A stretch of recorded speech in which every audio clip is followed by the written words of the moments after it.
بسم اللہ الرحمن الرحیم نحمدہ نصلی علی رسولہ الکریم اما بعد۔ محترم ناظرین کرام، ایک صاحب ہیں زبیر خان، ان کا سوال ہے: السلام علیکم، رازقہ نام کا مطلب بتاؤ پلیز۔ وعلیکم السلام ورحمۃ اللہ وبرکاتہ۔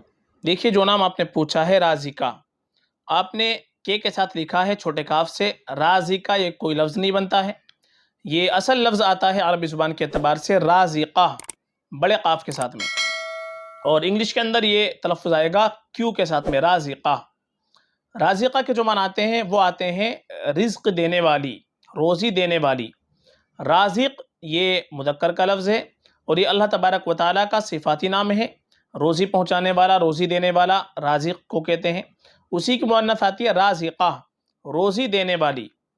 تو یہ نام اگر ہم نے رکھنا چاہتے ہیں، رکھنا اگر چاہ رہے ہیں، تو یہ نام مناسب نہیں ہے، چونکہ روزی دینے والی ذات اللہ کی ہے، تو اس طریقے کے نام ہم کو نہیں رکھنے چاہیے۔ یہ نام مناسب نہیں ہے معنی کے اعتبار سے۔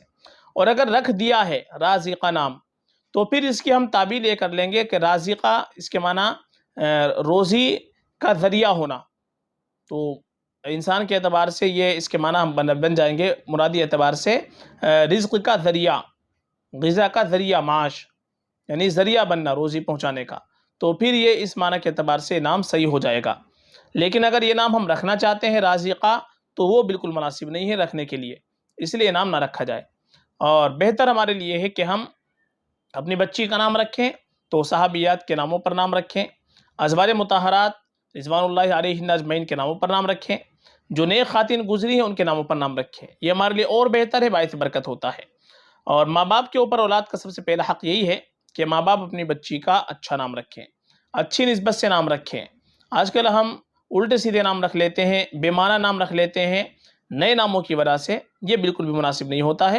ہم کو ہمیشہ اچھا نام رکھنا چاہیے، اچھی نسبت سے نام رکھنا چاہیے، چونکہ حدیث کے اندر بھی اچھا نام رکھنے کی ترغیب آئی ہے کہ قیامت کے دن تمہارے ناموں کے ساتھ تم کو پکارا جائے گا، لہذا اچھے نام رکھو۔ حدیث میں بھی ترغیب آئی ہے، اس لیے اچھا نام ہم کو رکھنا چاہیے، اور عالم سے تحقیق کرنے کے بعد ہی ہم کو نام رکھنا چاہیے۔ فقط واللہ اعلم۔